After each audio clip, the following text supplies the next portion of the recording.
famille ne manquait que toi. La célébration, elle est mieux quand tu te connectes. Et depuis que tu t'es connecté, j'ai une chose à te dire. Je sais qu'il y a quelque chose de spécial qui nous unit. Parce que toi comme moi, nous sommes là pour une personne. Nous sommes là pour que la personne de Dieu puisse nous faire du bien. Je ne sais pas si tu viens de France métropolitaine, du Nil, si tu viens de Canada, de Suisse, de Belgique, des États-Unis, si tu viens d'Afrique, d'où tu viens, quoi que tu aies fait, c'est le moment de se connecter avec Dieu. On va vivre un moment génial. Est-ce que tu es prêt à louer? Nous sommes là pour qui? Nous sommes là pour Dieu. Nous sommes là pour Dieu. Nous remplir de ta vie. Nous sommes là pour toi. Nous sommes là pour toi. Nos cœurs sont ouverts au tien. Nous ne te cachons rien. Oui, nous avons soif de toi. Car tu es le Dieu saint. Tout autre Dieu est vain. Oh, que ton feu descende. Alors que nos cris soient comme un hymne. Et que ton nom retentisse. Car nous sommes là pour toi. Tu peux le déclarer. Je suis là pour toi. Avec force, dis un seul mot, il est mort, revivrons, oui nous sommes là pour toi. Déclare-le, chante-le, nous sommes là pour toi.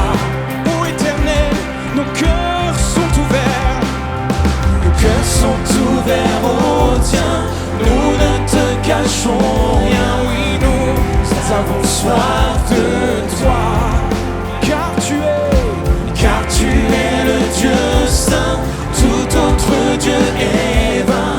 Oh, que ton feu descende. Oui, nos cœurs sont ouverts au tien, nous ne te cachons rien, nous avons soif de toi, car tu es le Dieu saint. Tout autre Dieu est vain. Oh, que ton feu descende.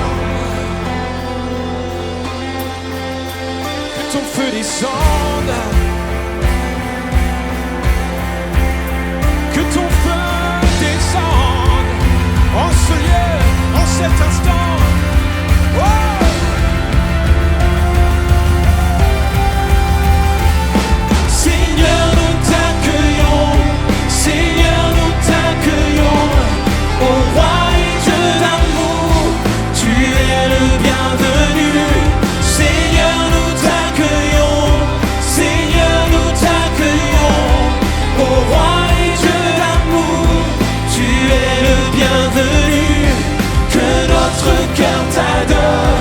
Et tout âme s'éveille au roi et Dieu d'amour. Tu es le bienvenu, que notre cœur t'adore. Et tout âme s'éveille au roi et Dieu d'amour. Tu es le bienvenu.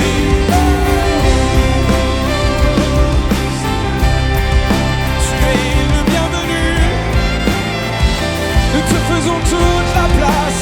Toute la place, ô Éternel. Oh, oh, oh, oh. Redisons, nos cœurs sont ouverts. Nos cœurs sont ouverts au tien.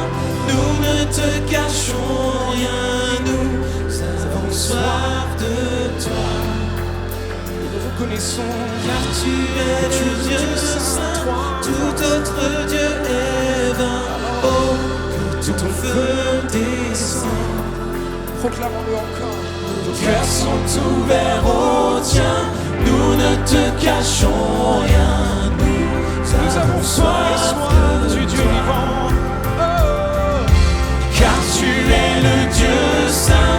Tout autre Dieu est vain. Oh, que ton feu descend.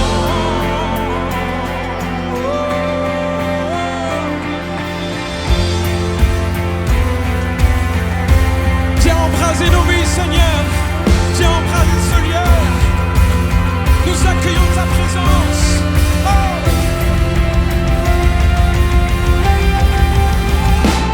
Seigneur, nous t'accueillons. Seigneur, nous t'accueillons. Ô roi et Dieu d'amour, tu es le bienvenu. Seigneur, nous t'accueillons. Seigneur, nous t'accueillons. Ô roi et Dieu d'amour, tu es le bienvenu. Que notre cœur t'adore et toute âme s'élève. Ô roi et Dieu d'amour, tu es le bienvenu. Que notre cœur t'adore et toute âme s'élève. Ô roi et Dieu d'amour, tu es le bienvenu.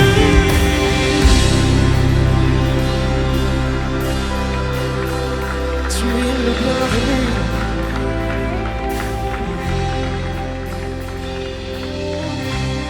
En ce lieu, en cet instant, nous t'invitons, Seigneur. Oh, oh, oh, tu es le bienvenu. Tu es le bienvenu. Hey. Viens remplir mon cœur et ma vie de toi. Viens remplir mon cœur et ma vie de toi. Viens remplir mon cœur et ma vie de toi. Viens remplir mon cœur et ma vie de toi. Je suis émerveillé. Je suis émerveillé par ta beauté. Je suis émerveillé. Je suis émerveillé par qui tu es. Je suis ébloui devant toi, éternel, ébahi par l'amour de ton ciel. Alléluia. Et je suis là à tes pieds et je viens t'adorer. Je désire habiter près de toi. Disons-nous encore ensemble. Amelka. Ébloui devant toi.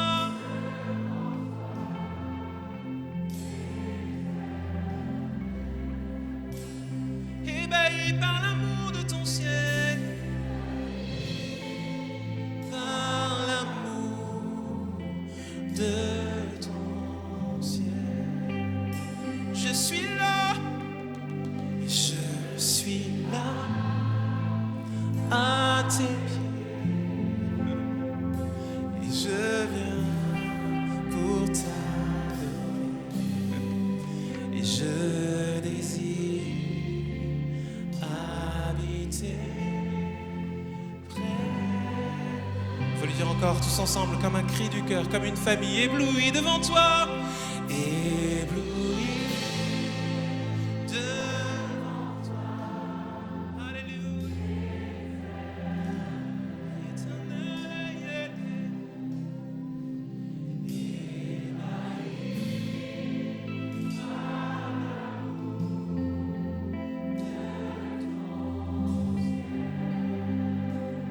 Je suis là,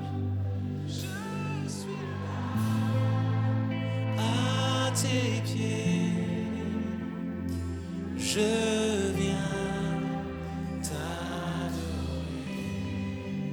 Je désire habiter près de toi.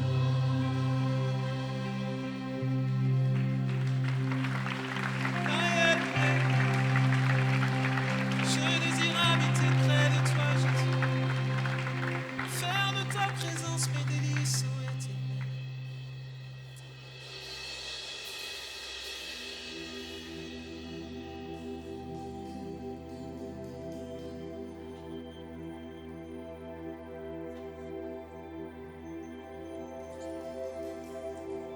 Je veux faire de ta présence mes délices. Je veux faire de ta présence mes délices, ô Éternel. Habiter dans ta maison, goûter combien tu es bon. Je veux demeurer dans ta présence, Seigneur.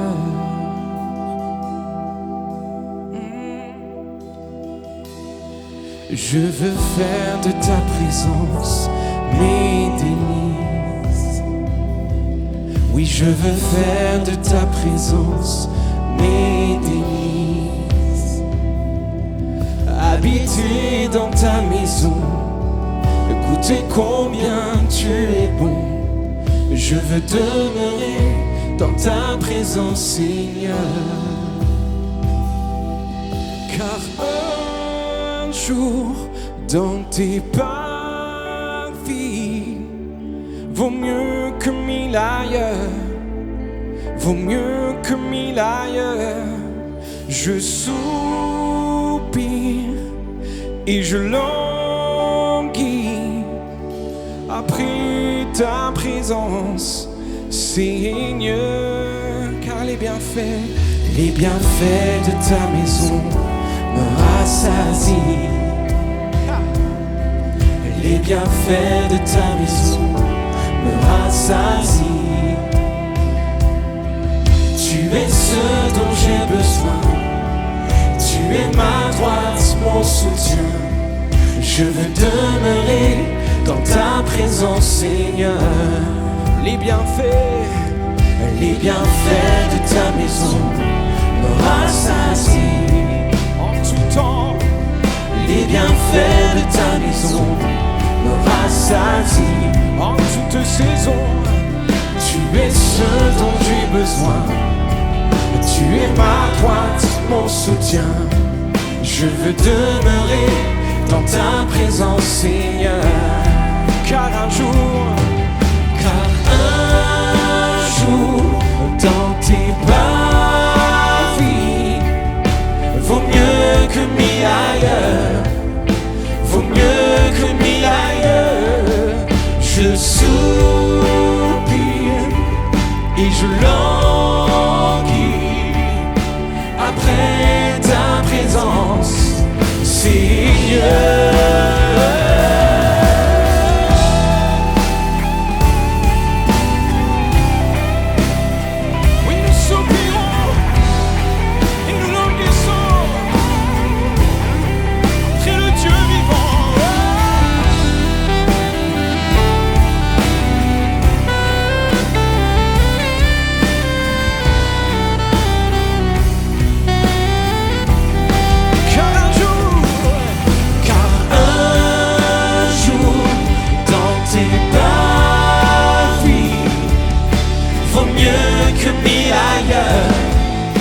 Vaut mieux que 1000 ailleurs. Oui, je soupire et je languis après ta présence, Seigneur. Car un jour dans tes parvis vaut mieux que 1000 ailleurs, vaut mieux que 1000 ailleurs. Je soupire et je languis après ta présence, Seigneur.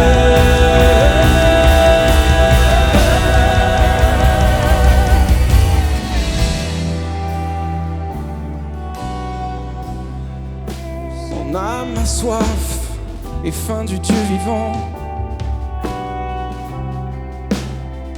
Tout en moi soupire, tout en moi languit. Seigneur, à quel autre irions-nous si ce n'est qu'à toi? Tu as les paroles de la vie éternelle.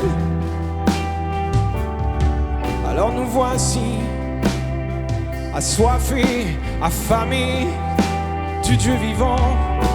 Nous voici, nous voici. Me voici, me voici. Tu peux lui dire simplement, me voici. Me voici. Devant toi, me voici. Me voici.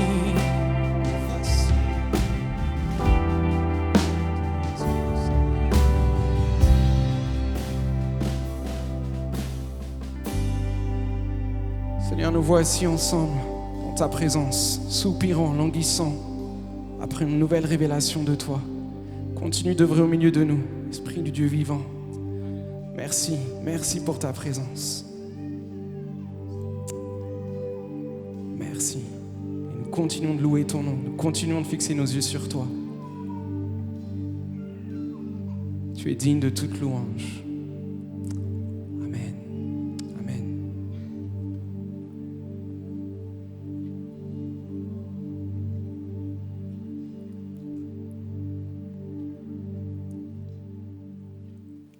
Bonjour à toutes, bonjour à tous. Est-ce que vous pouvez dire quelque chose de gentil, d'agréable à votre voisin, votre voisine, sans que j'ai besoin de vous souffler un détail qui le valorise? Pareil pour vous qui êtes en direct, qui regardez. Essayez d'être créatif, ingénieux, parle-lui de son maquillage, de son mascara, de ses yeux formidables. Je sais pas moi, soyez nouveau. Bon, j'ai une idée. Pour ceux qui vraiment calent, regardez votre voisin, votre voisine et dites-lui ceci. Tu ressembles à quelqu'un que je connais. Attendez, c'est bon, allez. Est-ce que tu ne serais pas de la famille de Jésus? Waouh! J'espère que vous ressemblez à Christ et que, du coup, il y a quelque chose de chrétien en vous. En tout cas, lorsque tu fais une rencontre personnelle avec Christ, ça bouleverse ta vie et ton visage commence à refléter sa gloire. Et ça, c'est merveilleux. Un gros bisou à vous tous qui nous regardez en direct. J'ai quelque chose qui va vous faire du bien aujourd'hui. On a vécu les dernières semaines entre des tempêtes. Alors franchement, comment tenir bon lorsque y a des démons qui arrivent et qui veulent t'empêcher d'avancer dans la vie? On a vu aussi comment tenir bon lorsque tu comprends rien du plan de Dieu et que tu as l'impression qu'il t'amène à un endroit mais que finalement ça n'a pas de sens. Dieu sait où il t'amène. Mais aujourd'hui, je vais voir ce qui s'est passé entre les deux miracles des tempêtes. Parce que l'évangile de Marc nous dit que lorsqu'ils ont atterri à la fin de la deuxième tempête, Jésus monta avec eux dans la barque, le vent cessa, et ils furent eux-mêmes stupéfaits, remplis d'étonnement. Ils n'avaient pas compris le miracle des pains. Ça, c'est marrant parce que je pensais qu'il allait parler du miracle des tempêtes, mais apparemment, le plus important, c'était le miracle des pains. Entre les deux tempêtes, Jésus a fait un miracle hallucinant de la multiplication des pains. Je ne vais pas vous demander de lever la main aujourd'hui, et vous tous qui êtes devant votre écran, mais je pense que c'est un des miracles les plus connus de Jésus. Jésus a multiplié des pains et des poissons pour nourrir une foule. Et ce texte, vous le connaissez tellement, vous avez l'impression que vous ne pouvez plus rien apprendre dessus. Et bien moi, je vous dis au contraire. Il y a des petits détails dans le texte qui changent tout. Dis à ton voisin, comment discerner le miracle de Jésus pour toi? C'est ce qu'on va voir aujourd'hui, comment discerner le miracle de Jésus pour toi. Il va falloir analyser, scruter. Et ce que j'aime bien à MLK, c'est être capable de, même si vous connaissez la Bible depuis des années, d'avoir quelque chose de frais que vous n'avez jamais vu. Et si vous êtes nouveau et vous ne connaissez pas beaucoup Dieu, waouh, vous allez voir des choses extraordinaires. Alors, il y a deux types de personnes dans cette salle et vous qui êtes devant votre écran. Il y a ceux qui ont, je vais essayer d'être poli, quelques années au compteur, quelques kilomètres avec Jésus. Vous, je vous appelle les disciples. Les disciples de Jésus, c'était les 12 qui avaient fait des kilomètres et des kilomètres au compteur à marcher avec Jésus et qui ont plusieurs années depuis leur conversion, depuis le moment où ils ont rencontré Jésus. Il y en a quelques-uns qui ont des kilomètres au compteur. Qui c'est qui a plus que 3 ans là? Vous ressemblez aux disciples. Vous êtes des vieux. Vous êtes des vieux. Et tous ceux qui connaissaient Jésus finalement assez peu, vous n'avez pas été proches, vous n'avez pas une connaissance forte de Jésus, eh bien vous faites partie de cette foule qui va être là ce jour-là et qui va se nourrir. En fait, tout le monde va avoir à manger. Que vous fassiez partie du groupe de ceux qui ont quelques kilomètres au compteur, que je vais appeler les disciples, ou que vous soyez du groupe des sympathisants, vous allez tous avoir à manger spirituellement. Mais le premier groupe, je vais m'adresser à vous. Vous tous qui traînez avec Jésus depuis quelques années et qui avez des attentes envers Dieu. Avec le temps, on pense que,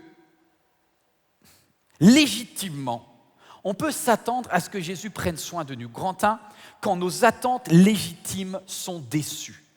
Quand nos attentes légitimes sont déçues. Ce texte va nous parler des attentes légitimes des apôtres. Et en effet, les apôtres s'étaient rassemblés, nous dit Marc 6, verset 30, et ils commencèrent en fait à raconter. Ils racontèrent tout ce qu'ils avaient fait et tout ce qu'ils avaient enseigné. Ce jour-là, les disciples reviennent d'une mission. Leur mission, c'était la suivante. Aller dans des villes, aller dans les villages, annoncer la bonne nouvelle du royaume de Dieu. Si vous voyez quelques malades, priez pour eux, imposez-leur les mains. Si jamais vous voyez des personnes qui sont dans le besoin, aidez-les. Ils reviennent, ils ont plein d'histoires à raconter. Est-ce que ça vous arrive d'arriver après une journée où il s'est passé des choses, vous rentrez, vous êtes fatigué, mais vous avez des choses à raconter. Et là, vous arrivez à la maison et vous avez envie d'expliquer, d'avoir quelqu'un en tête à tête qui vous écoute. Pourquoi j'entends pas d'amen? Est-ce que c'est parce qu'il y a des hommes dans la salle qui disent « Oh non, elle va pas encore parler, j'ai déjà ma journée, j'ai la tête éclatée ». Alors, je voudrais juste parler à tous les hommes célibataires dans la salle. Qui se cachent? Ou vous devant votre écran. Alors, je vais parler aussi à tous les hommes mariés et je vais vous donner quelque chose qui est tellement important. Normalement, c'est là où les femmes qui font partie de cet auditoire ou devant l'écran disent le plus grand « Amen » du monde. Ah, attendez, vous ne savez pas encore quoi? Vous ne savez pas encore? Le premier besoin d'une femme après une journée stressante, c'est d'avoir ton attention exclusive. Pas de téléphone portable, pas d'email, pas de télé, rien. Juste toi, yeux dans les yeux, tu la regardes et tu dis « Ma chérie, j'écoute. Ce que tu dis est passionnant. Je bois tes lèvres. » Et là, je te dis « Mon ami, tu vas passer une soirée merveilleuse si tu prends le temps de l'écouter de façon exclusive. » C'est vrai ou c'est pas vrai? Et là, ma femme me dit, mais quel escroc! Si seulement il pratiquait ce qu'il dit. Mais je dis, ma chérie, la Bible dit, heureux ceux qui entendent et qui mettent en pratique. J'essaye, j'ai du mal encore. En tout cas, bref. Les femmes, vous êtes d'accord avec moi, que d'avoir un homme qui soit entièrement dédié, focalisé sur vous. C'est comme le premier jour quand il te faisait la cour, là, et qui te regarde, et qu'il est là, et qui t'écoute, et tu peux ouvrir ton cœur sans qu'il dise, hey, chérie, t'as fini là, c'est l'heure de... Non. Waouh. Vous savez que les hommes, ils ont besoin de ça aussi. Hein? Voilà, merci frère, parce qu'il y a au moins quelqu'un qui dit c'est vrai. Nous aussi, hein. Nous aussi, des fois, on a juste besoin, et on n'a pas les mêmes besoins, pas envie de raconter la même histoire, c'est tout. Et ce jour-là, les disciples, là, c'est des hommes qui ont besoin de parler. Ils reviennent vers Jésus, et leur première attente, c'est que Jésus leur porte une attention exclusive. Ils ont pris soin des autres, mais là, ils disent à Jésus, cette fois-ci, c'est notre temps de qualité avec toi. Tu vois, là, on a fait le boulot, on est allé partout le monde, on a vu les villes, les villages, mais là, on a envie d'être juste avec toi, Jésus. Il y a 3 attentes qui vont être déçues. Grand A, 3 attentes qui vont être déçues. La première attente, je vous en ai parlé, c'est cette attente d'une attention exclusive. Une attention exclusive.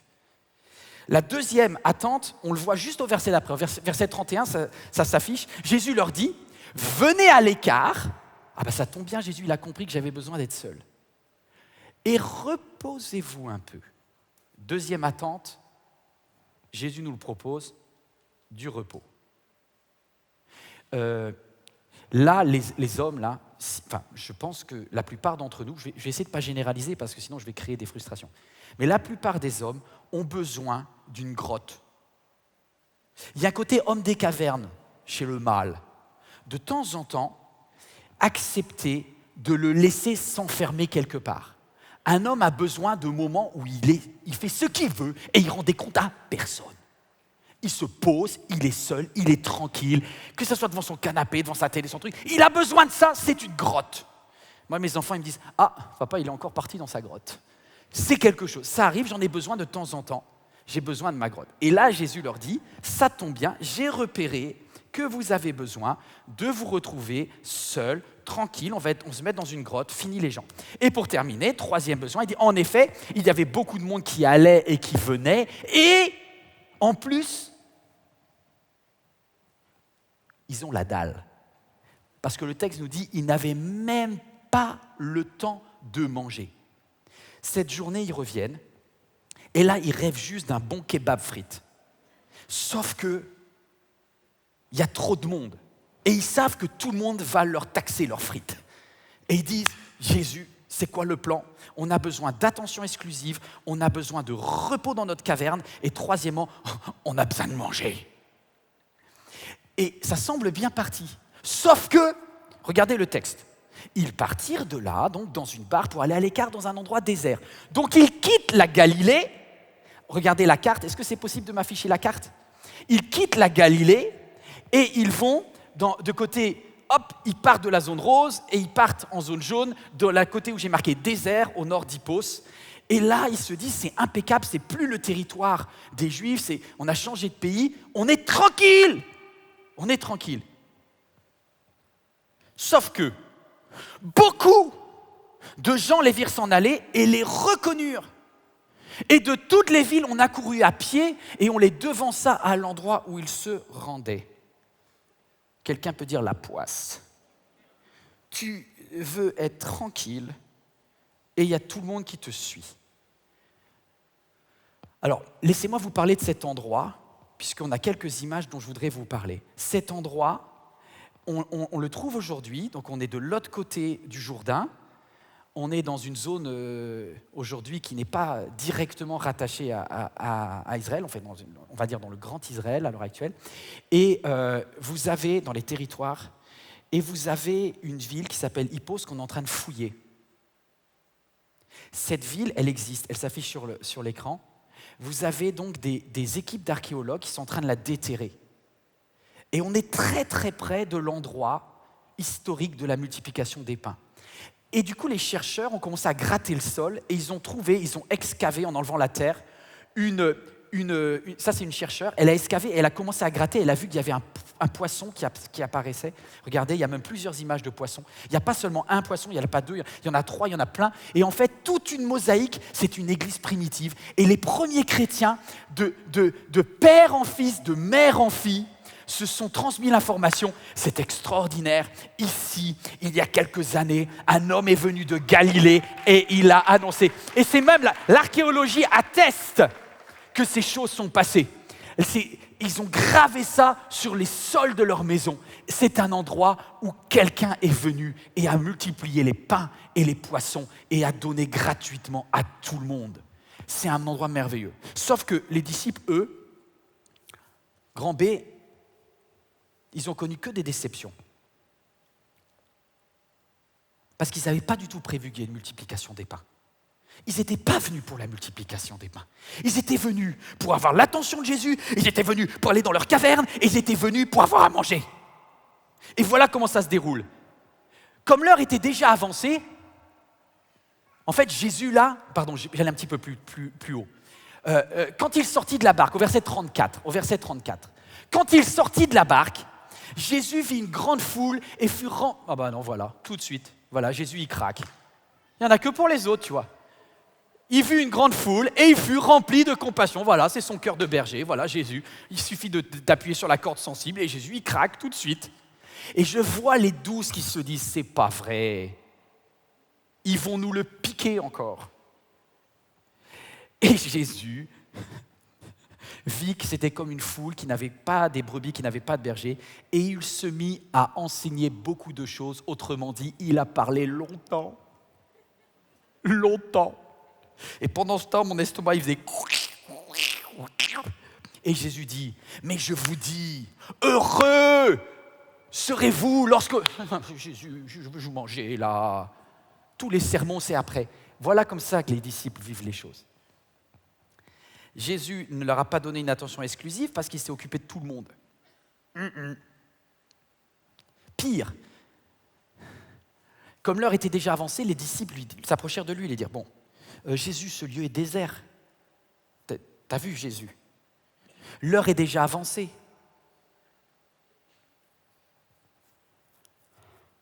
Eh bien, renvoie-les, afin qu'ils aillent dans les campagnes et dans les villages des environs pour s'acheter de quoi manger. Ça, c'est marrant. Ils n'osent pas dire à Jésus, « Jésus, on n'en a rien à faire des gens. » Ils le tournent de façon positive. Là, ils ne veulent pas apparaître comme des sans-cœurs, tu vois. Donc, il dit, « Jésus, pour le bien de tout le monde, il est mieux que tu les vires. Et qu'ils aillent se chercher à manger. Parce que nous, là, on n'en peut plus. On n'en peut plus. » Et Jésus va leur répondre, « Donnez-leur... » Non! Donnez-leur vous-même à manger. Donc, c'est ce que j'appelle une arnaque complète. Tu es venu pour un moment seul à seul, il y a tout le monde qui est là. Tu voulais une grotte, c'est pas du tout une grotte, tu ne te reposes pas du tout. Au contraire, Jésus te met au taf. Et troisièmement, tu voulais manger toi, et finalement, c'est toi qui vas devoir nourrir tout le monde. Et là, tu te dis, tu m'as pris pour une cuisinière africaine ou quoi, Jésus, là? T'es pas au bled ici, hein? C'est incroyable. Et entre nous soit dit, c'est en Afrique l'endroit au monde où quand vous arrivez à point d'heure, on prend encore soin de vous. C'est merveilleux. Merci à tous les... En général, c'est des femmes, hein, on va être honnête, hein, qui se plient en quatre après leur journée pour bénir un étranger qui arrive. Hein. Merci. Il y a en France aussi. Hein. Il y a en France, il y a aussi au Canada, il y a dans tous les pays. Merci pour cette mentalité de générosité qui est très rare.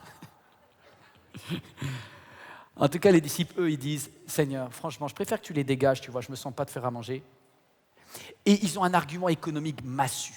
Ils disent à Jésus, « Jésus, vu le nombre de personnes qu'il y a, il faudrait, ils parlent en pièces d'argent, en deniers, ils disent, il faut 200 deniers.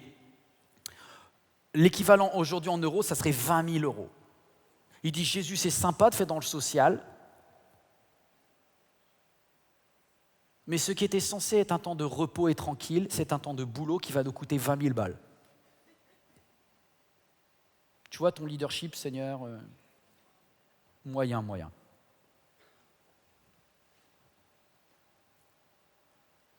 Ils n'avaient même pas pris la peine de voir s'ils avaient des pains et des poissons disponibles. Alors Jésus va leur dire, va voir si vous avez déjà quelque chose en stock avant d'aller chercher ailleurs. Dis à ton voisin, regarde ce que tu as déjà en stock, ce que Jésus a déjà mis en toi. Regarde, toi qui es devant ton écran. Qu'est-ce que Dieu t'a mis et que tu t'en rends même pas compte que tu l'as? Allez voir! Verset 38, il leur dit, combien de pains allez-vous? Allez voir. Ils s'en assurèrent et ils répondirent, bon, on en a 5 pains et 2 poissons. Alors il commanda de les faire asseoir par groupe sur l'herbe verte. Et Jésus disait cela pour les mettre à l'épreuve, car il savait lui-même ce qu'il allait faire. Je suis en train de t'amener quelque part. Le meilleur est à venir là. Je suis sur le point de vous permettre de comprendre quelque chose d'incroyable. Jésus, en tant que disciple, à vous qui faites partie du groupe de ceux qui connaissaient Jésus depuis quelques années, oui, vous êtes fatigués, oui, vous servez, oui, vous avez l'impression qu'il n'y en a que pour les autres, que vous avez déjà donné votre journée de service et qu'il y en a encore quelqu'un. Tu es fatigué, peut-être c'est ton métier, tu as l'impression que ça finit jamais, tu es tout le temps en charge, toujours quelqu'un qui vient te demander quelque chose de plus. Et toi, tu as envie de dire, mais laissez-moi tranquille. Il y a quelqu'un là? D'accord, lève pas la main. J'ai une parole pour toi. Soit tu choisis de te plaindre, soit tu choisis de collaborer avec ce que Jésus a prévu que tu fasses en plus. Grand 2. Quand nous acceptons de servir plutôt que de nous plaindre, à partir du moment où tu fais ce choix-là, il se passe quelque chose où le Saint-Esprit, quand tu es au-delà de tes capacités humaines et que tu te collabores avec Jésus, vous voulez que je vous dise les 2 détails qui changent tout? Regardez, premier détail qui change tout. 5 pains, 2 poissons du jeune homme. En fait, ce jour-là, il est tard. Les disciples ont vu que le jour commençait à baisser. La lumière diminue.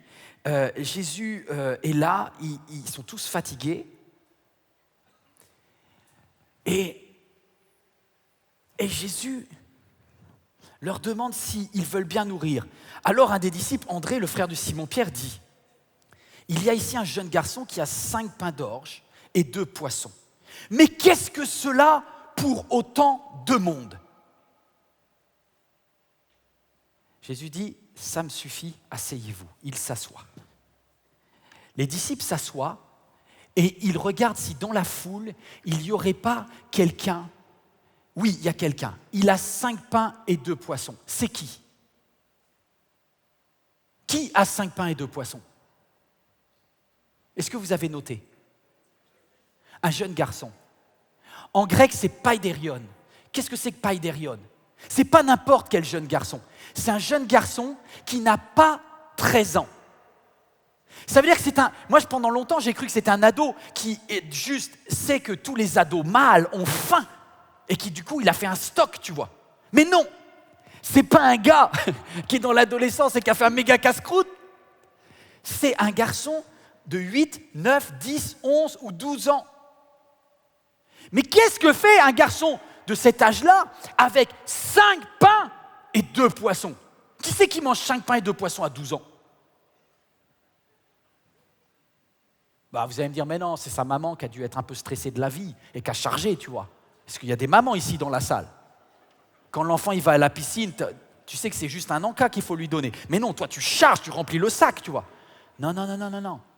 C'est pas une maman qui a surchargé. Ce qui est génial dans la Bible, c'est que tous les détails sont hyper importants.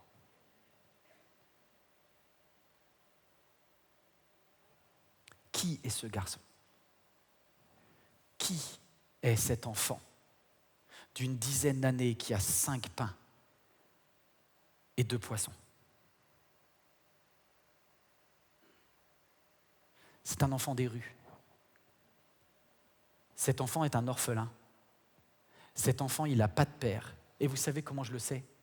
Parce que 5 pains et 2 poissons, c'est la ration prévue par l'Empire romain pour tous les enfants de la DAS. Ce n'est pas une maman qui a rempli son sac, c'est une assistante sociale ou quelqu'un de la banque alimentaire. Cet enfant, il a reçu ses 5 pains et ses 2 poissons. C'est venu parce que quand il est allé à la soupe populaire, c'est ce qu'on lui a donné comme étant la ration des orphelins pour la semaine. En fait, cet enfant, il a reçu 5 pains et 2 poissons et c'est tout ce qu'il a pour tenir la semaine. Et c'est pour ça qu'il est là ce jour-là avec ses 5 pains et ses 2 poissons. Donc imaginez un petit gars, il a 10 ans, il n'a pas de parents, il est venu parce qu'il aime Jésus. Il aime tellement Jésus qu'il a changé son planning et qu'il a suivi la foule. Il est tellement Jésus qu'il a son petit baluchon, il a son sac et il vient juste de recevoir sa nourriture, sa provision pour la semaine.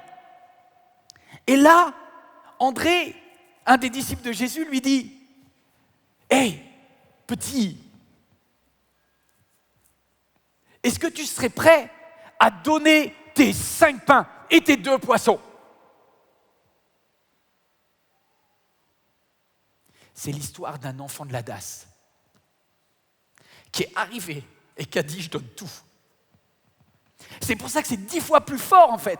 C'est pas un fils à papa, c'est pas un gosse de riche, quelqu'un qui sait. C'est quelqu'un qui a dit « Les amis, j'aime tellement ce sauveur que je suis prêt pour Jésus à apporter tout ce que j'ai pour ma semaine. » Oh, plus que ça. Il est en train de dire,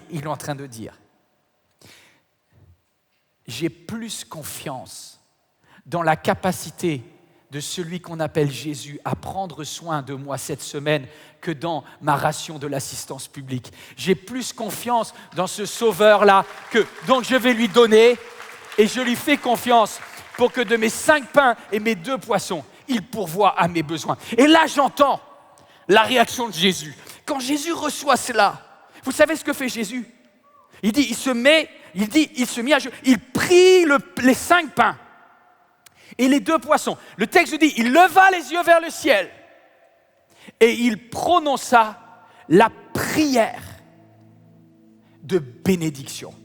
Je ferme les yeux et j'entends à ce moment-là devant les milliers de personnes et cet enfant qui vient de sacrifier quelque part, j'entends Jésus qui lève ses 5 pains et ses 2 poissons et qui dit quelque chose comme « Notre Père qui est dans les cieux, que ton nom soit sanctifié, que ton règne vienne, que ta volonté soit faite sur la terre comme au ciel.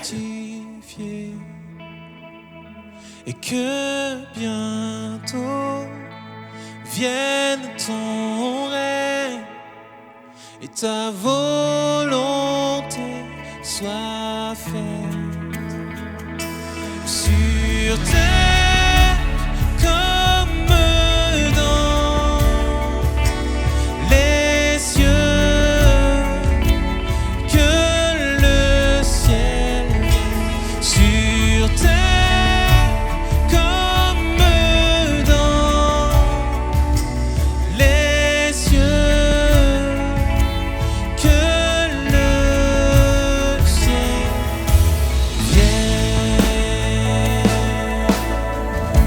Se lever en cet instant. Est-ce que vous pouvez présenter à Dieu comme une offrande votre vie en cet instant? Notre Père dans les cieux, ton nom soit sanctifié,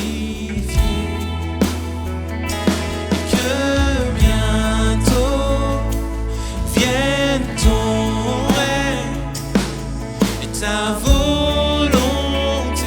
soit faite sur terre comme dans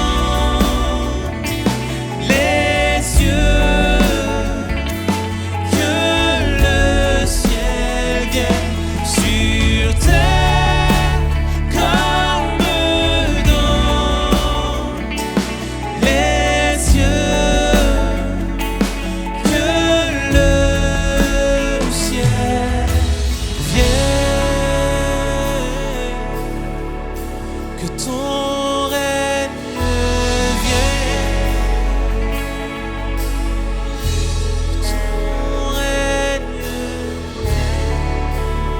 À ce moment-là, Jésus prit le pain et le rompit. Et quand le pain est rompu, il se passe quelque chose. Le ciel descend sur terre. Et la gloire de Dieu est là. Toi, sois le règne à toi, la puissance à toi, sois la gloire pour toujours. Amen.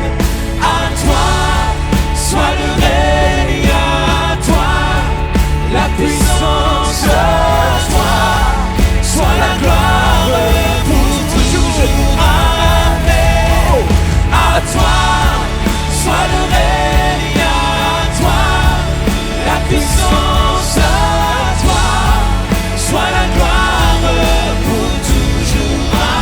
Amen.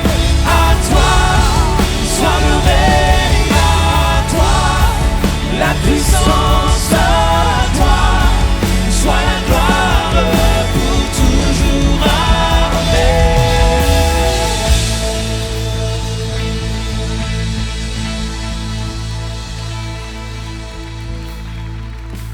À ce moment-là, Jésus dit à la foule, asseyez-vous. Donc tu dis à ton voisin, assieds-toi aussi.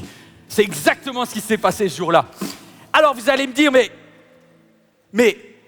qui a vu? Ceux qui étaient devant. La vérité, le miracle là, ceux qui le voient, c'est ceux qui sont au premier rang. Eux, ils ont vu que tout d'un coup, les pains sont coupés et ça se multiplie, et ça se multiplie, et ça se multiplie, et ça se multiplie. Mais vous qui êtes loin là, vous ne voyez pas. Vous savez quel est l'appel de MLK? Vous savez quel est mon appel en tant que pasteur? Je vais vous dire quel est mon appel. C'est très important, là je vous livre mon cœur. Beaucoup d'églises se concentrent sur les premiers rangs. Le premier rang, c'est ceux qui sont super attachés, religieux, fidèles, présents tous les dimanches. Le premier rang, c'est ceux qui squattent avec Jésus. Et c'est très bien qu'il y ait des gens qui facilement s'accrochent à une église, facilement s'accrochent à un temple, qui est fidèle, qui mettait en place des principes religieux et qui avait faim et soif de Jésus. Et vous aimez votre style de louange et vous aimez ce passage de la Bible et vous avez mangé une fois du pain et vous avez mangé 2 fois. Vous êtes toujours servi en premier. Tant mieux. Et il y a plein d'églises qui finalement servent que les premiers rangs. Mais par contre, lorsque vous êtes un petit peu plus loin de Jésus, lorsque vous avez une histoire de vie un peu compliquée, parce que vos parents ont divorcé et qu'à 17 ans, vous êtes partis en vrille, parce que vous avez abandonné la foi, parce qu'aujourd'hui vous avez une vie un peu cassée, un peu avec Dieu, et vous dites, mais est-ce que je pourrais moi aussi avoir part au miracle, mais je ne sais pas trop, j'y crois pas trop, et puis je ne le vois pas vraiment parce que je suis loin, je suis un périphérique de la foi. Moi je voudrais te dire, mon appel à MLK, c'est de rendre accessible la corbeille de pain, non seulement à ceux qui sont au premier rang, mais à ceux qui sont au 50e rang. Et c'est pour ça que le texte, Jésus nous dit, il fit asseoir la foule par rang en fait. Et ils sont 100 par rang, et il va mettre 50 rangs de 100 personnes. Et moi, mon rêve, c'est que cette église, elle ait des messages qui soient adaptés pour quelqu'un qui habite au 37e rang, pour quelqu'un qui habite au 48e rang. Là où d'habitude, le pasteur, les anciens et tout ça ne vont pas. À ceux qui sont loin ou grands débutants dans la foi, c'est à toi que je m'adresse. C'est à toi qui est au 48e rang et qui te dit, je ne suis pas sûr qu'il y ait du pain jusqu'au bout. Ah oui, non, parce que honnêtement, le premier rang, là, même sans miracle, ils vont manger eux. Non, mais sincèrement, parce qu'avec 5 pains, Jésus, de toute façon, ceux qui sont devant, ils n'ont pas besoin du miracle pour manger. Le miracle, il commence là où la corbeille est vide. Donc le miracle, il commence à partir du moment où tu dis « Dieu est suffisant pour remplir la corbeille ». Wow! Est-ce qu'il y a quelqu'un qui comprend ceci? C'est-à-dire que la corbeille, elle passe et Dieu la remplit. La corbeille, elle passe et Dieu la multiplie. Et là, tu dis, oh, c'est bon, il y en a eu jusqu'au 14e rang. Et puis tu arrives, tu dis, est-ce qu'il y en aura jusqu'au 22e? Moi, je te dis que le panier de Dieu circule encore. J'ai bien cette phrase de Patrick Enciala. Le panier de Dieu circule encore. Parce que mon Dieu n'est pas un Dieu de la soustraction. Mon Dieu est le Dieu de la multiplication. Là où les hommes y gardent, ils disent « Pique pas mon pain, j'en aurai pas assez ». Dieu il dit, quand quelqu'un vient avec un acte de foi et qu'il est capable de me laisser gérer, alors je prends et au lieu de faire juste des additions et des soustractions, je fais de la multiplication. Waouh! Waouh! C'est pour ça que Jésus n'a jamais fonctionné en stock. Les êtres humains, dès qu'ils ont une petite richesse, ils la stockent. À l'époque, Jésus dit, certains la stockent dans des greniers, aujourd'hui on dirait, ils la stockent à la banque. Et moi je te dis, il en donne autant à ses bien-aimés, même pendant leur sommeil. Je n'ai jamais vu le juste abandonner, ni sa postérité, en train de mendier du pain. Parce qu'il y a une prière. Lorsque tu t'alignes avec Dieu, notre Père qui est aux cieux, donne-moi aujourd'hui le pain quotidien, le pain de ce jour. Et Dieu pourvoira à tout. Oh, ça, c'est celui qui fonctionne avec Dieu. Mais laissez-moi vous donner un dernier détail. Vous êtes d'accord que je vous donne un dernier détail? Vous n'aviez pas forcément vu que c'était un enfant de l'assistance publique qui a nourri tout le monde. On n'aurait pas misé sur lui, mais moi ça m'a bouleversé. Que ça soit un orphelin qui fasse confiance à Jésus comme son Père. Et ça, je trouve ça formidable. Maintenant, le deuxième détail que je voudrais vous dire et qui change tout, c'est le mot 12. Dis à ton voisin 12 paniers. 12 paniers. À toi qui es en ligne, 12 paniers. Pourquoi 12 paniers? Pourquoi 12 paniers? En effet, lorsqu'il fut rassasié, il dit à ses disciples, ramassez les morceaux qui restent afin qu'il n'y ait rien de se perde. Et ils ramassèrent donc et ils remplirent 12 paniers. Avec les morceaux qui restaient des 5 pains. Comment c'est possible que 5 pains arrivent à faire 12 paniers? De quel panier on parle? On est en train de parler de paniers qu'avaient les pêcheurs professionnels. Vous savez que quand vous êtes dans une barque et que vous travaillez comme pêcheur professionnel sur le lac de Galilée, le poisson, vous le ramenez dans des paniers en fait. C'est des paniers qui font plus de 50 cm de large au sol, c'est des paniers d'osier qui sont très puissants et ils les portent en fait et vous pouvez mettre des kilos et des kilos de poissons. Ce que je suis en train de dire, c'est que à la fin, ils ont rempli 12 paniers, gros paniers professionnels de pain. De fou. Mais pourquoi 12? Ah, vous avez une idée, non? 12 disciples. 12 paniers. 12 disciples. 12 paniers. Vous savez ceux qui, tout à l'heure, étaient en train de se dire « Il n'en a rien à faire de nous ». Nous qui traînons avec Jésus depuis tant d'années, qui donnons et qui donnons et qui donnons et qui donnons et qui donnons. On était venus pour être un seul à seul avec Dieu, mais Dieu a changé le plan. Il nous a demandé de prendre encore soin des autres. On était venus pour se reposer, finalement on a bossé. On a été des distributeurs. On était venus pour manger et finalement on a fait manger tout le monde sauf nous. Eh bien j'ai une parole pour toi. C'est que pour la foule, Dieu compte en pain. Et il leur donne des pains. Mais je voudrais te dire à toi, et c'est une parole pour toi, qui a été fidèle depuis des années, qui sert les autres et qui passe en dernier. Tu as toujours tendance à te sacrifier. J'ai une parole pour toi. Dieu ne compte pas pour toi en pain, il compte en panier plein. Wow! Il compte en panier plein. Il existe une grâce spéciale. Dis grâce spéciale. Grâce spéciale. Il existe une grâce spéciale pour celui qui distribue aux autres. Dieu ne compte pas en pain, mais il compte en panier plein. Et ça, c'est formidable. Waouh! Et les disciples, là, ce jour-là, ils n'avaient même pas le ventre qui pouvait contenir tout ce qu'ils avaient là. Voilà ce qui se passe lorsque tu choisis de servir au lieu de te plaindre. Lorsque tu t'alignes avec Dieu au lieu de focaliser sur tes attentes.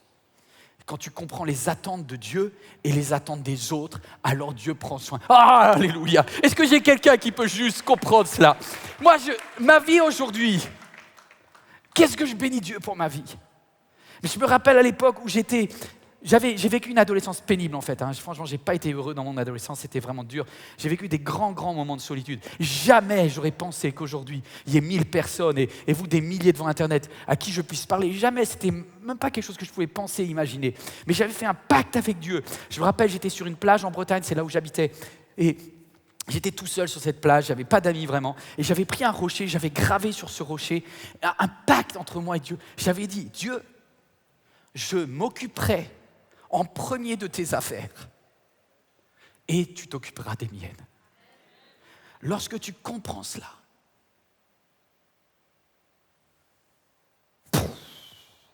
tu libères le miraculeux de Dieu. Parce que Dieu cherche une femme dans ce lieu ou devant son écran qui ne soit pas centrée sur elle, mais qui soit prêt à se centrer des autres et de collaborer avec l'œuvre de Dieu pour les autres. Alors, Dieu te dit, je remplirai non pas ton pain, je remplirai ton panier de pain. C'est pas pour ça que tu le fais, mais c'est la façon de Dieu de rémunérer ceux qui le cherchent. Waouh! Je dois vous quitter. Je dois vous quitter avec 2 leçons très simples pour terminer, 2 pensées. La première pensée, elle concerne, je vous l'ai dit, la multiplication. À la fin de la multiplication des pains, les disciples n'ont toujours pas compris le système. Et ils sont en train de se dire, est-ce qu'on en aura assez? Est-ce qu'on a pris assez? Et Jésus il dit, j'en ai marre franchement les gars. Vous n'avez pas compris ma nature. Arrêtez de faire des additions et des soustractions. Apprenez la foi. Le miracle des pains vous apprend à vivre dans le miraculeux de Dieu. Et du coup, la leçon que moi je retiens, c'est celle-ci. C'est que tant que tu fonctionnes de façon humaine, tu fonctionnes sur la loi, je donne 1 à Dieu, Dieu me doit 1, je fais un petit don, Dieu me doit la même chose, je donne un peu de temps à une personne au téléphone, du coup Dieu prendra un petit peu de temps pour moi. Non, là t'es dans l'humain là. Dieu ne compte pas comme ça. Ce que tu donnes à Dieu est un sacrifice et Dieu multiplie. Mais il ne va pas additionner, tu vois. Ce n'est pas parce que tu lui donnes 10 que Dieu te rend 10. Non, Dieu dit, tu me donnes 10, je te donne 100. C'est ça la multiplication. Et je vais vous dire même, c'est à l'origine du concept de la dîme d'ailleurs. Parce que Dieu dit, le peu que tu me donnes, je le multiplie par 10. Et c'est le principe de Dieu, c'est Dieu est généreux. Tout ce que j'ai me vient de lui. Je ne sais pas si quelqu'un, en cet instant, a envie de dire, voici, Seigneur, ce que je te donne. Et vous savez, cet enfant-là, waouh! Quand il a porté son panier à Dieu, il y a forcément quelqu'un qui lui a dit, fais pas ça, mon chéri, tu vas manquer. Mais il est venu en disant, je fais confiance. Je n'ai pas de père sur la terre, mais j'ai un sauveur qui s'appelle Jésus. Et il l'a fait. Et quand il l'a fait, il a vu la prière de bénédiction. Alors je veux juste m'arrêter pendant quelques instants et je vais prier pour vous tous qui avez décidé de mettre à part quelque chose pour Dieu. Je crois que c'est bon, c'est très simple. Alors je vais juste faire une prière très simple pour tous ceux qui ont choisi de donner à Dieu, que tu donnes ici pour l'œuvre de MLK, ou que tu donnes, je ne sais pas ce que vous avez donné ce mois-ci, ce que vous donnez maintenant, mais on va fermer les yeux, on va juste prier. Père, tu vois nos pains, tu vois nos petits poissons, et bien on te les confie. Père, je te demande une chose, c'est que ces pains bénissent une multitude. C'est que ces pains bénissent une multitude. Que tous ces dons que je fais aujourd'hui puissent bénir une multitude. C'est ma prière au nom de Jésus. Amen. Waouh! Merci pour vous tous qui êtes fidèles d'ailleurs. Je ne vous le dis pas assez, mais un immense merci pour votre fidélité. Votre fidélité rend la distribution des pains possible jusqu'au 50e rang. Et ça, c'est formidable. Et je vous mets juste une citation que je veux que vous reteniez. Jésus ne te demandera jamais de nourrir toi-même 5000 personnes. Tu ne peux pas, je ne peux pas. Il ne te demandera jamais de nourrir toi-même 5000 personnes. Mais ton travail est simplement de lui apporter tes pains et tes poissons. Tes petits pains et tes poissons. Et il s'en charge du reste.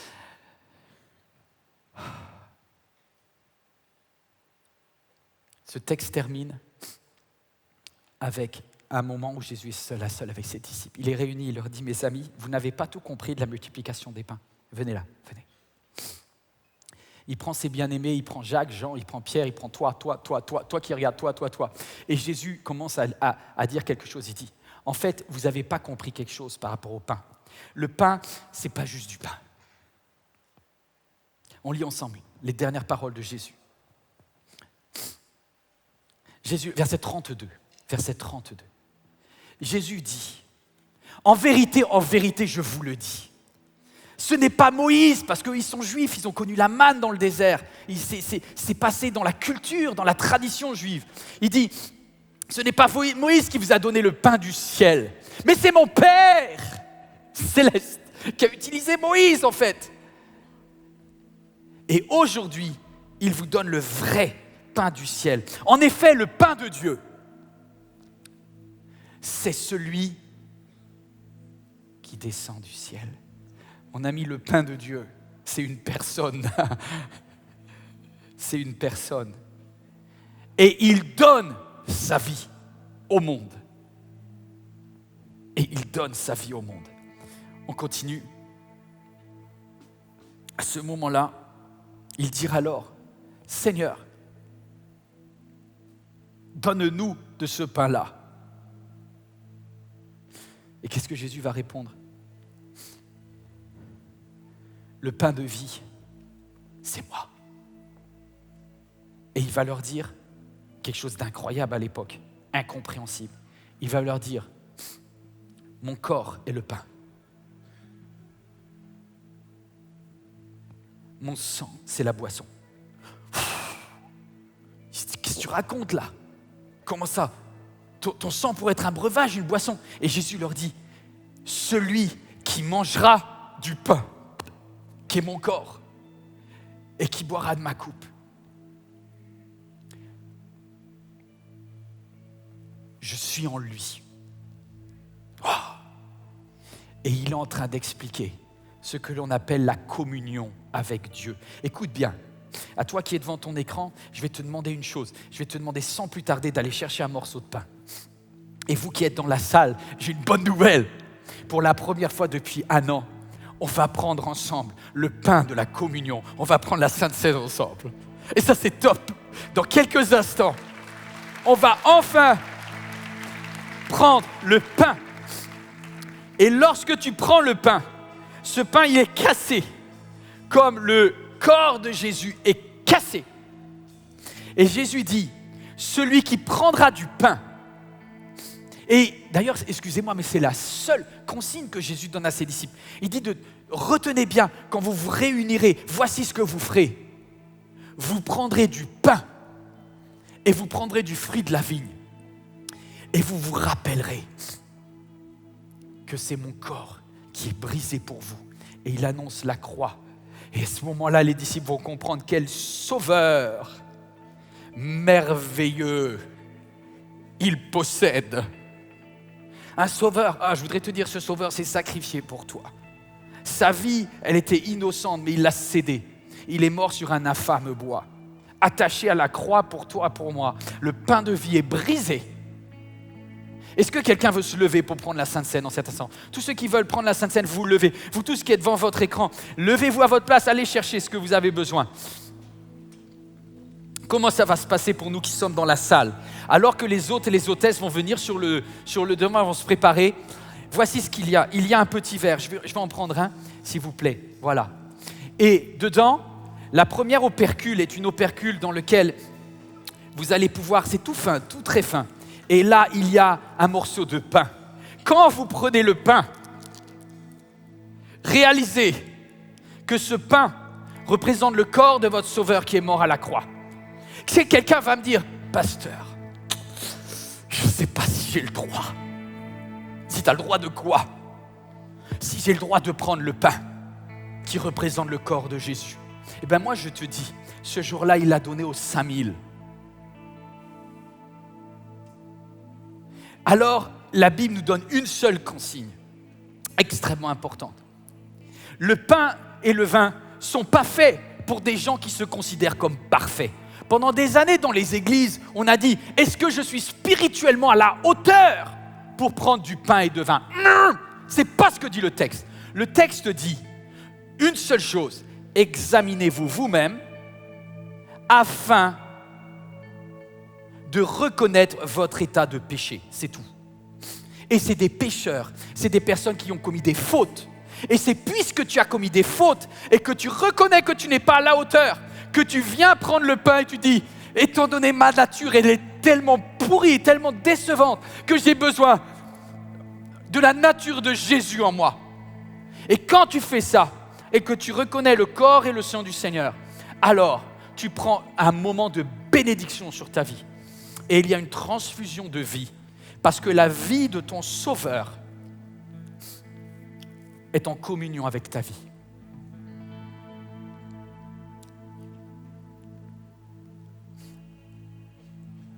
Quel Sauveur merveilleux je possède. Merci Jésus. Quel Sauveur merveilleux je possède. Il s'est sacrifié pour moi. Et sa vie innocente, il cède pour mourir sur l'infâme bois, attaché à la croix pour moi. Si tu reconnais Jésus comme ton Seigneur et comme ton Sauveur, il y a plusieurs endroits dans ce bâtiment. Tu vas te lever de ta place. Tu peux aller derrière si vous êtes derrière. Vous allez voir les personnes qui sont éclairées et qui vont vous donner. Vous allez prendre sur place. Ne repartez pas à votre place. Attendez d'avoir pris la Sainte Seine à l'endroit où on vous la donne. Et vous rentrez après à votre place. Et j'ai une bonne nouvelle. Participez à la vie de Jésus qui a été attaché à la croix pour vous. Attaché à la croix pour moi,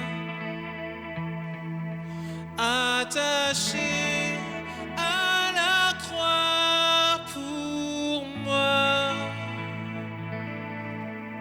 il a pris mon péché, il m'a délivré.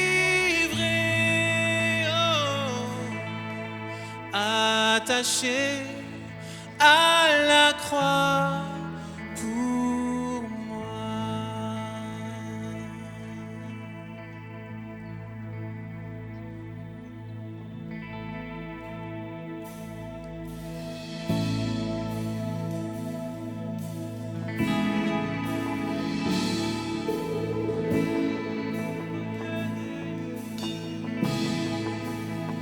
Quand je songe à l'infâme croix où Jésus fut meurtri pour moi, je vois ses mains, ses pieds percés, mon sauveur au bois attaché.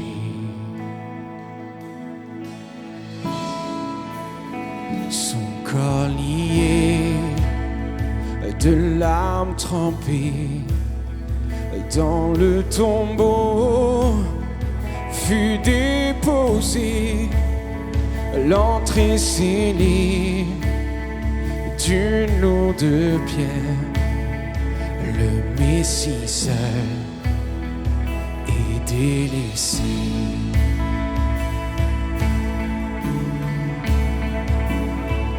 Ô gloire au nom de notre Seigneur, gloire à son nom, à tout jamais nous chanterons sans fin ses louanges.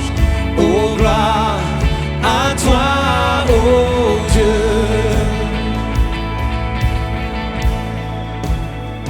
Mais au matin, du troisième jour, le Fils des cieux est ressuscité.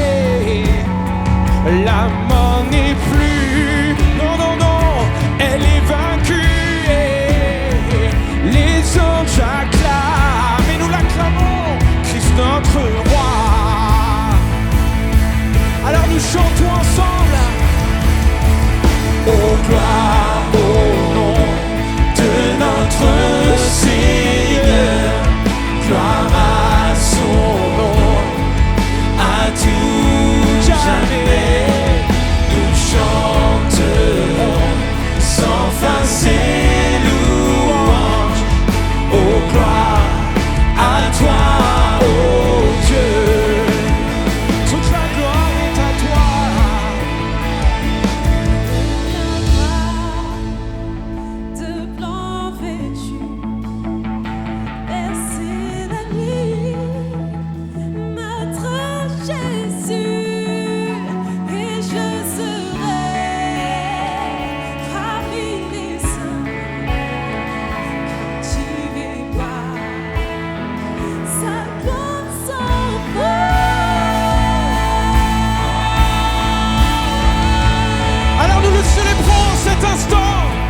Nous lui redonnons toute la louange, tout l'honneur, toute la gloire qui lui est due.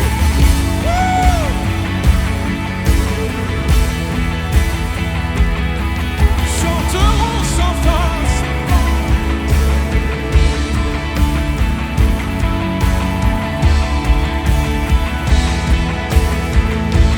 Alors gloire à son nom.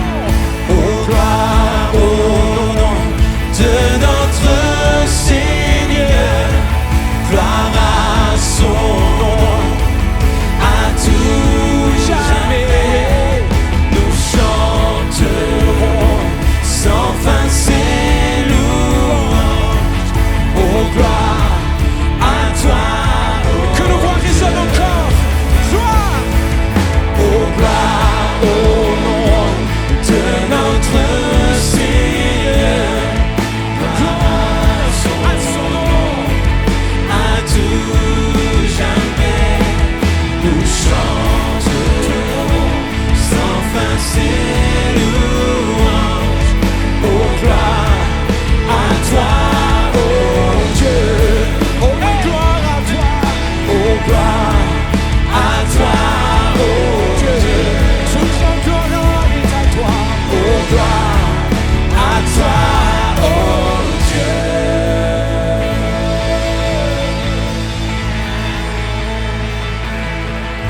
Ce n'est pas un jour de tristesse, mais c'est un jour de joie. Le troisième jour, il est ressuscité. Notre Seigneur est vivant. Notre Seigneur est vivant. Nous élevons son nom. Nous élevons ton nom.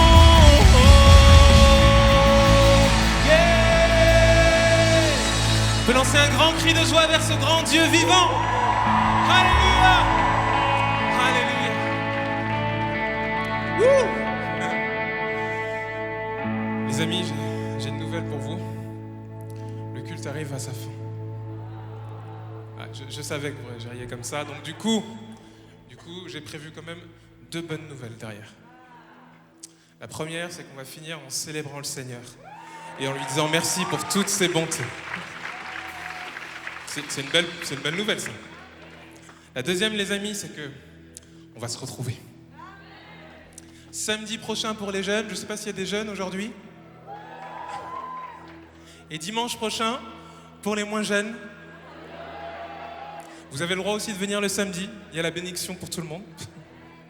Mais on va se retrouver, on célébrera le Seigneur la semaine prochaine encore une fois.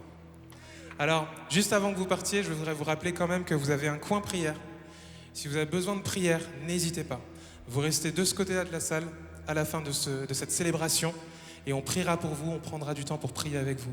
Si vous êtes en ligne et que vous ne pouvez pas venir de ce côté-là de la salle, vous avez une ligne de prière, prière@églisemlk.fr. C'est facile à retenir. Voilà, vous envoyez un petit mail et les gens pourront vous accompagner dans la prière. Je voudrais vous dire aussi que si vous voulez participer à la vie de l'Église et que vous voulez participer financièrement, vous avez une petite enveloppe sur votre chaise dans laquelle vous pouvez mettre ce que vous voulez selon votre cœur et passer par le point finance pour le déposer. D'accord? Ça va? Est-ce qu'on peut dire simplement merci? On finit en disant merci? Merci à Dieu. Regarde à ton voisin, dis-lui on va dire merci à Dieu.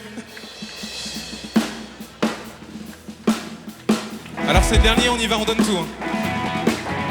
Alléluia. Alors on y va ensemble. Merci à Dieu. Merci à Dieu, car il nous fait toujours triompher en son nom. Merci à Dieu, car avec lui, nous sommes vainqueurs. Wow. Merci à Dieu, car il nous fait toujours triompher en son nom. Merci à Dieu, merci à Dieu. Nous avons la victoire. Alléluia, alléluia.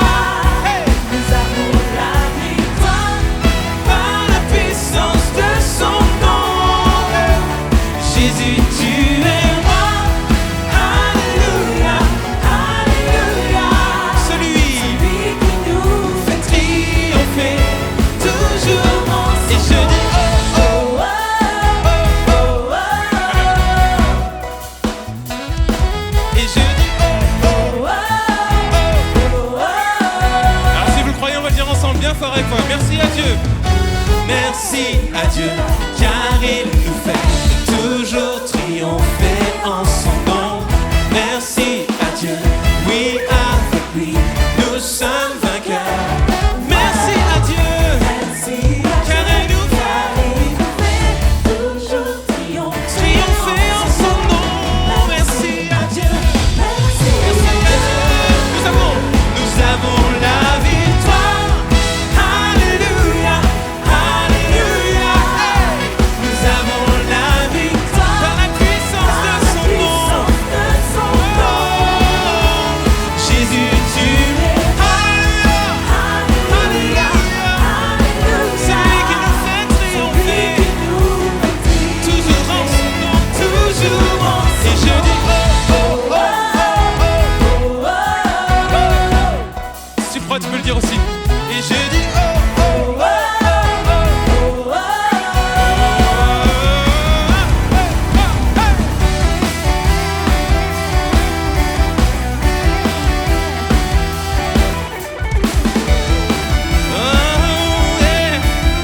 On va proclamer ensemble. Nous avons la victoire, avec lui tout est possible. Regarde. nous avons la victoire. Avec lui, tout est possible, possible. Nous avons la victoire. Avec lui, tout est possible. Et tout est possible avec lui. Nous avons la victoire. Avec lui,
en moi.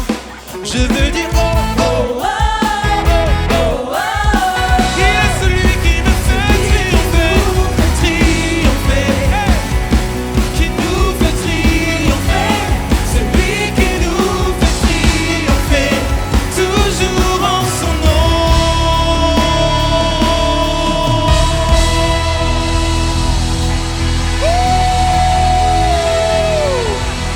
Tu nous fais triompher, tu es merveilleux Seigneur, on veut t'acclamer de tous nos cœurs, de toutes nos forces, lancer un cri de joie vers lui.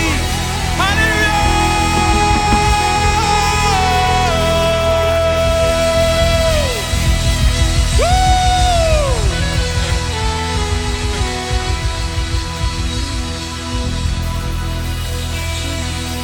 Yeah!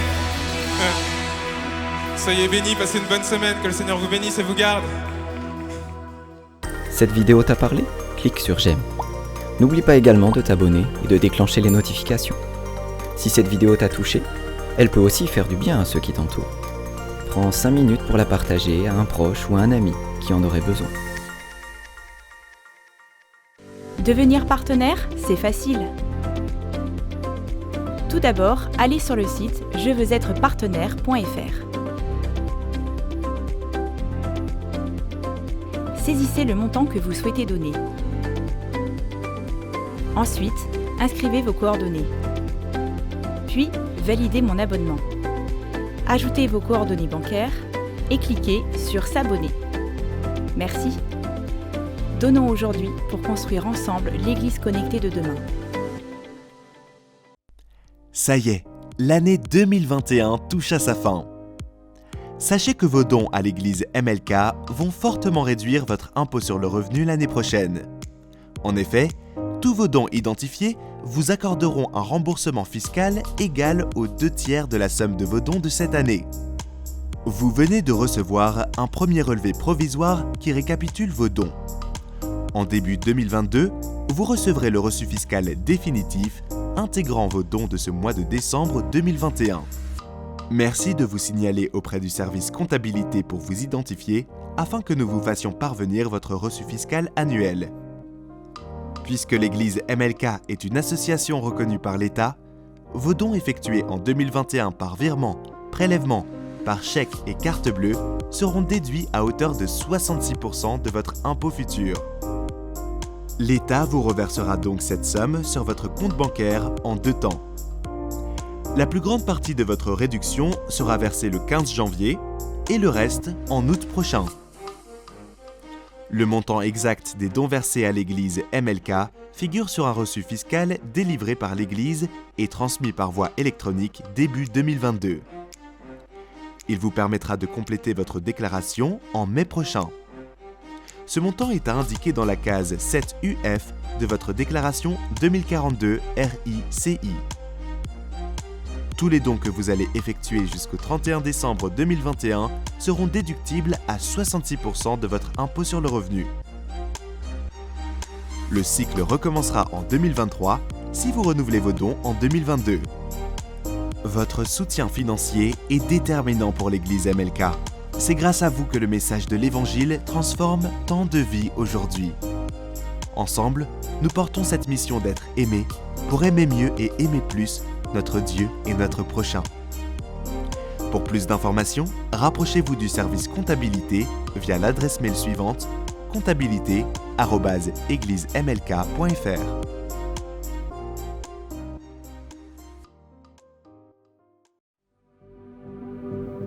Chers amis, depuis le mois de mars, l'Église MLK a mobilisé tous ses moyens humains, techniques et financiers pour vous offrir chez vous des messages et des émissions de qualité. Car chaque jour, nos équipiers, qu'ils soient bénévoles ou salariés, donnent le meilleur d'eux-mêmes pour refléter l'amour de Jésus. La mission que Dieu a confiée à l'Église MLK consiste à communiquer son amour à vos enfants, à vos ados, à vos amis, à vos proches, à tous ceux qui décrochent de nos églises plus traditionnelles. C'est vraiment cet amour qui nous a attirés. C'est surtout pendant le premier confinement au mois de mars que nous avons découvert les émissions pour enfants. Vraiment, ça nous a bénis. On a passé des bons moments en famille à regarder. Donc moi et mes 2 filles, on a regardé tous les mercredis pratiquement les émissions ML Kids. Et c'était vraiment une bénédiction pour moi ainsi que pour ma famille. autrement qu'avec le parler, on peut toucher aussi avec le visuel. C'est juste génial ce qu'MLK arrive à faire en adaptant son message. Dieu est dans cette maison tout le temps, certes, mais le dimanche matin, il est là plus. Nous ne pouvons pas réussir cette mission de reconnexion sans vous. Aidez-nous à les atteindre. Aujourd'hui, nous recherchons 3000 partenaires. 3000 partenaires qui choisissent de rejoindre financièrement ce travail en soutenant MLK à hauteur de 10 € ou plus chaque mois. Mon seul objectif est de donner une nouvelle chance à chaque personne qui risque de s'éloigner, qu'elle soit auprès ou au loin. Une chance de reconnecter personnellement avec Dieu. Aidez-nous. Devenez partenaire financier de MLK chez vous.